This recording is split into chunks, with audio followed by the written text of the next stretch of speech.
nama saya Dias Kinanti. Saat ini saya berprofesi sebagai diplomat di Kementerian Luar Negeri.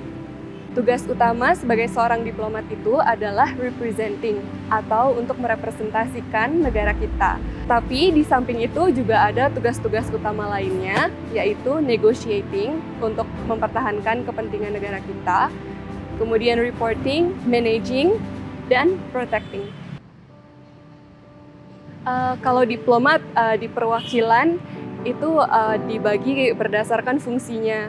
Ada fungsi ekonomi, ada fungsi politik, kemudian sosial budaya, dan protokol dan konsuler. Tetapi saat di dalam negeri itu ada beberapa direktorat jenderal. Di antaranya ada direktorat jenderal yang mengurusi bilateral, Asia Pasifik, dan Afrika, kemudian Amerika dan Eropa. Selain itu ada direktorat jenderal kerjasama regional, yaitu dalam kerangka ASEAN. Satu lagi ada juga direktorat jenderal kerjasama multilateral.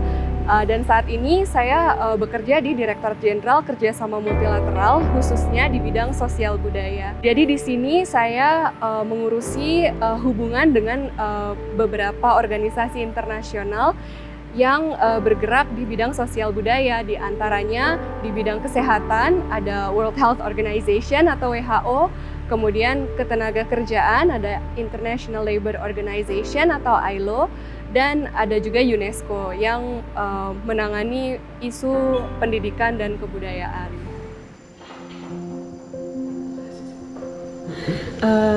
Ini kantorku. Di sini tuh nama direktoratnya, Direktorat Sosial Budaya Organisasi Internasional Negara Berkembang. Kalau di sini kan sekarang Indonesia lagi jadi non-permanent membernya UN Security Council, jadi kita bentuk satgas untuk keanggotaan kita di UNSC. Ini ruangannya. Background pendidikan aku itu aku belajar sastra Jerman, kemudian aku belajar hubungan internasional untuk program magisternya. Saat aku belajar sastra Jerman, dulu sebenarnya aku bercita-cita pingin juga jadi interpreter simultaneous yang ada di sidang-sidang internasional gitu. Sampai akhirnya aku lulus sarjana, aku ada kesempatan untuk exchange.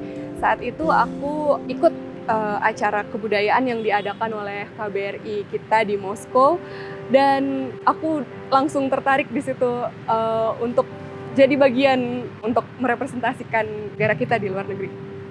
Untuk berprofesi sebagai seorang diplomat tidak hanya melulu dari latar belakang hubungan internasional, tapi bisa juga dari jurusan-jurusan lain seperti hukum, komunikasi, ekonomi, politik, administrasi. Sebenarnya diplomat yang satu dengan yang lain tugasnya selalu akan berbeda, karena kami ada di fungsi-fungsi yang berbeda. Ada yang di bilateral, ada regional, ada multilateral.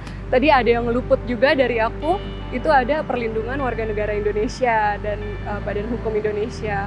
Ada yang sehari-harinya itu berhubungan dengan kasus-kasus WNI yang ada di luar negeri. Nah, kalau untuk aku, karena aku berhubungan dengan organisasi internasional, jadi sehari-harinya membuat statement, membahas rancangan resolusi. Biasanya itu polanya 3 tahun.